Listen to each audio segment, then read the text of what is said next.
Africa का विशाल सावो क्षेत्र, धरती का वह हिस्सा जहां सूरज भी जैसे थक कर तपता है। मिट्टी हर दिन नए रंग लेती है, कभी खून जैसी लाल, कभी राख जैसी धूसर।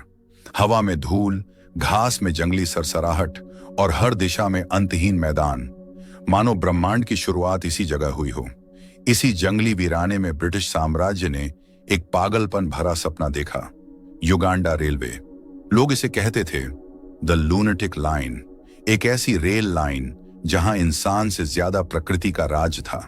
इसी सपने का निरीक्षण करने के लिए इंग्लैंड से आता है एक युवा महत्वाकांक्षी इंजीनियर, जॉन हेनरी पैटरसन। उसके मन में उत्साह, पहली बार उसे इतना बड़ा प्रोजेक्ट मिला था। ट्रेन की खिड़की से बाहर देखते हुए उसे अपने बेटे और पत्नी की मुस्कानें याद आती हैं। वह खुद से वादा करता है, यह प्रोजेक्ट मेरी पहचान बनेगा।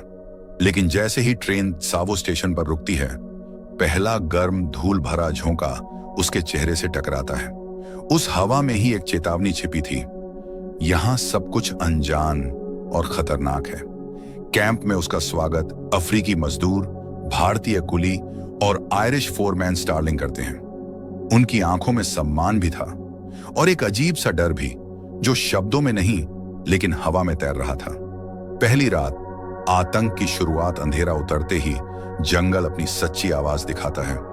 दूर से आती गुर्राहटें, झाड़ियों का हिलना और हवा में कुछ भारी कदमों के संकेत।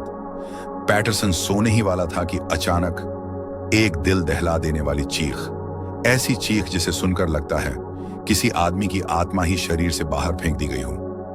लोग मशालें लेकर दौड़ते हैं। एक टेंट फटा हुआ, अंदर खून के छींटे और बाहर घास पर गहरे पंजों के निशान, इतने बड़े कि इंसान जैसी कोई चीज वहां टिक ही न सके।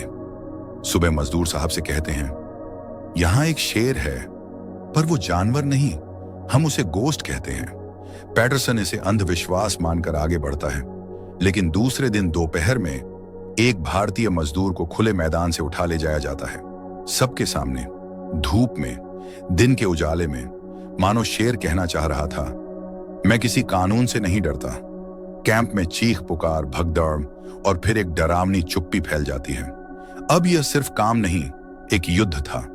पैटरसन खुद सारी जिम्मेदारी लेता है। वह रातों को पहरा देता है, मचान बनाता है, जाल बिछाता है और हर आवाज को सुनने की कोशिश करता है। पर शेर चालाक थे, बहुत चालाक। जहां जाल होता वे उधर जाते ही नहीं, जिस दिशा में पहरा होता उधर वे गायब हो जाते, मानो वे इंसान के दिमाग को पढ़कर आते हों। एक अफ्रीकी मजदूर धीमे से कहता है, ये शेर साधारण नहीं, ये दानव है, गोस्ट और डार्कनेस। दिनों के साथ डर बढ़ता जाता है। लोग काम छोड़कर भागने की बात करने लगते हैं। रेलवे निर्माण रुक जाता है। फिर एक भयावह रात, कैंप की सारी लाइट बुझ जाती है। जंगल के बीच एक अजीब खामोशी, जैसे सब कुछ अपनी सांसें रोक रहा हो। और फिर एक दहाड़, इतनी भयानक, इतनी क्रूर कि आदमी के दिल की धड़कन भी ठहर जाए। दो छायाएं घास के बीच दौड़ती हैं।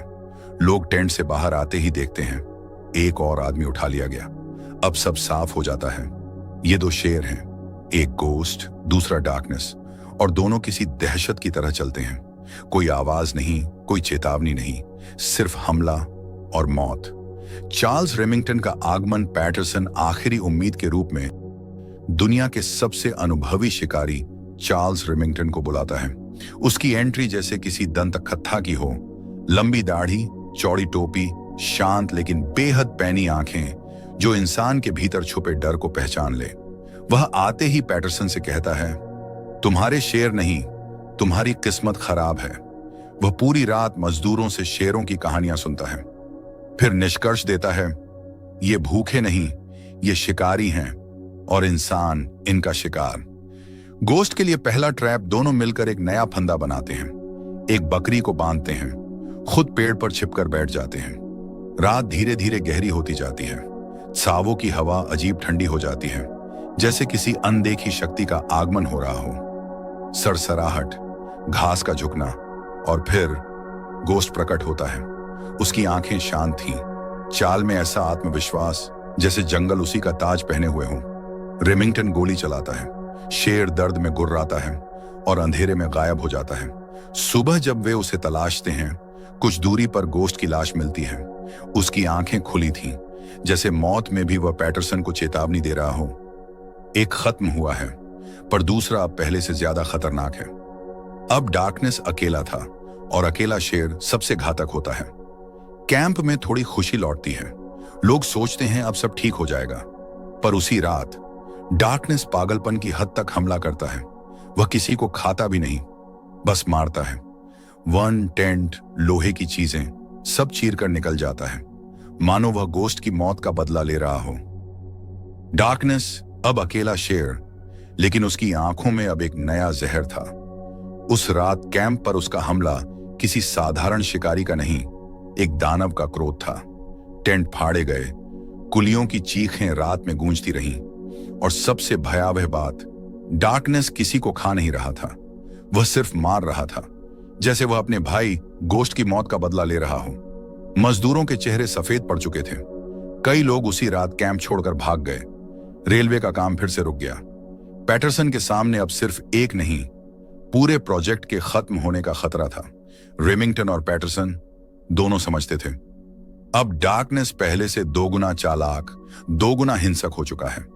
उस शाम रेमिंगटन चुप था, शांत, गहरी आंखें, जैसे वह किसी अनजाने खतरे को महसूस कर रहा हो। पैटरसन ने पूछा, कुछ गलत है? रेमिंगटन हल्का सा मुस्कुराया। कभी कभी जंगल से ज्यादा खतरनाक जंगल की चुप्पी होती है। उसने पैटरसन को बाहर भेज दिया और खुद टेंट में आराम करने चला गया। बाहर हवा धीरे धीरे घूम रही थी, जैसे जंगल किसी तूफान की तैयारी कर रहा हो। रात के किसी पहर टेंट के बाहर अचानक भारी सांसों की आवाज आई। रेमिंगटन ने राइफल उठाई ही थी कि कपड़े फटने की आवाज। टेंट का एक हिस्सा उखड़ता है और डार्कनेस अंदर घुस आता है। कुछ ही सेकंड तक संघर्ष हुआ और फिर पूरी रात बस सन्नाटा। सुबह जब मजदूरों ने आवाज सुनी, टेंट के पास पहुंचे, सब वहीं जम गए। रेमिंगटन, महान शिकारी, डार्कनेस ने उसे मार दिया था। पैटरसन की आंखें भर आईं। वह घुटनों पर बैठ गया।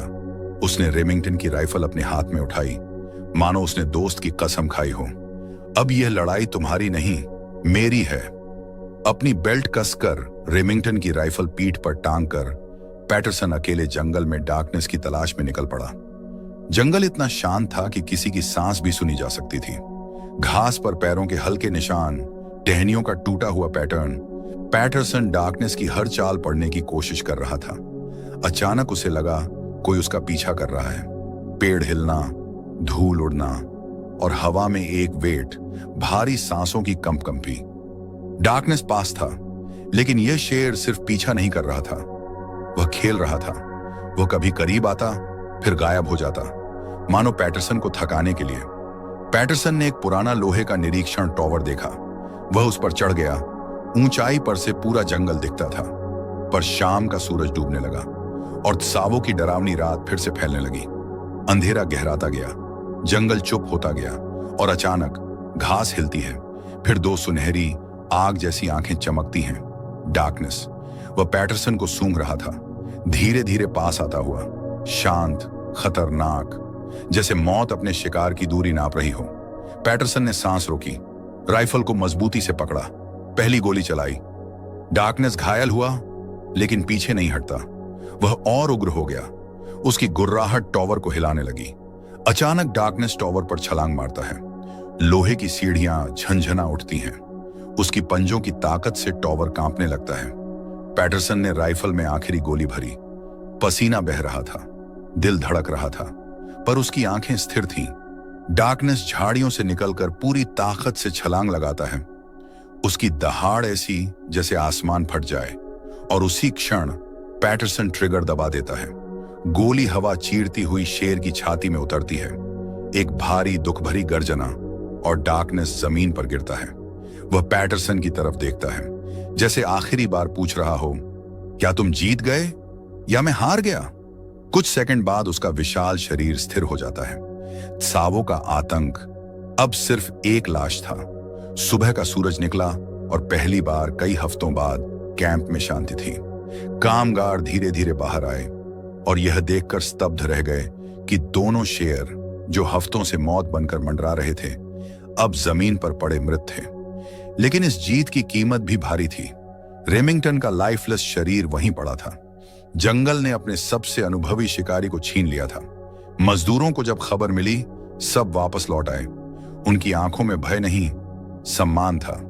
पैटरसन ने दोनों शेरों को स्किन करवाकर लंदन भेज दिया, जहां आज भी वे एक कांच के केस में खड़े हैं, जंगल के उन दानवी महीनों की गवाही देते हुए। रेलवे पूरा हुआ, कैंप फिर से बस गया, और अफ्रीका की मिट्टी आज भी अपने सीने में वह कहानी दबाकर बैठी है कि कुछ शेर इंसान नहीं खाते, बल्कि इंसानी हिम्मत को चैलेंज करते हैं। गोस्ट और डार्कनेस, वे सिर्फ जानवर नहीं थे, वे अफ्रीका की दंत कथाएं बन चुके हैं। एक मिथक, एक दहशत, एक अमर सच। अगर गोस्ट और डार्कनेस की ये सच्ची डरावनी दास्तान आपको रोमांचित कर गई, तो मेलोडी सॉन्ग हब को लाइक, शेयर और सब्सक्राइब जरूर करें, क्योंकि यहां हर कहानी दिल की धड़कनें बढ़ाने का वादा करती है।